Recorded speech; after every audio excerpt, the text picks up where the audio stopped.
Welcome back to the Faith of Jesus series. Today we are on Mark chapter 13. Before we get to that, I'd like to ask you a quick question about last week. Last week, we talked about being sacrificial with our time and with our money. I encourage you to keep being sacrificial.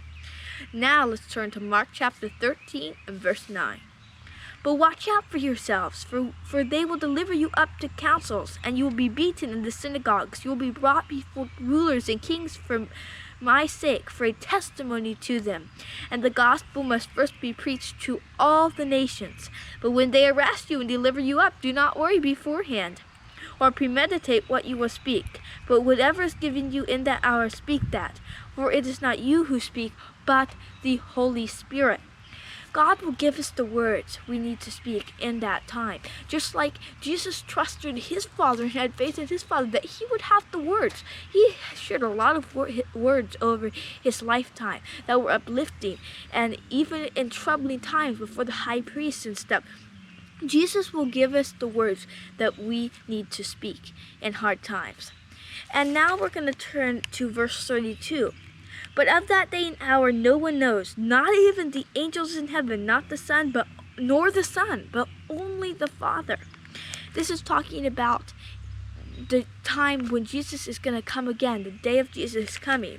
And now let's go to verse 35. Watch therefore, for you do not know when the master of the house is coming, in the evening, at midnight, at the crowing of the rooster, or in the morning, lest coming suddenly he find you sleeping. And what I say to you, I say to all, watch. Jesus is telling us to watch and be ready for his coming, not to be sleeping, but we need to be praying our faith. Just like Jesus had to have faith going into the end of his life and to the trying times that he had, we need to have faith. And that's what this is all about. So what do you see about the faith of Jesus in Mark chapter 13? Well, in Mark chapter 13, I also found some interesting stuff about the faith of Jesus.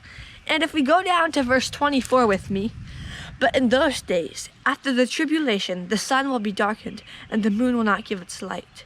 The stars of heaven will fall, and the powers in the heavens will be shaken.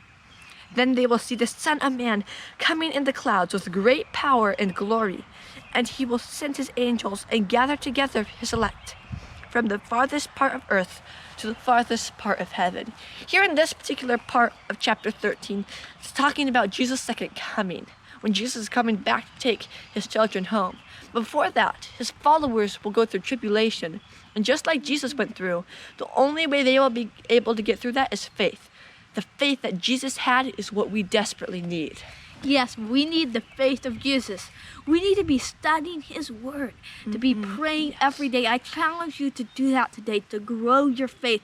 We need to have the faith of Jesus as we prepare for the turbulent times ahead.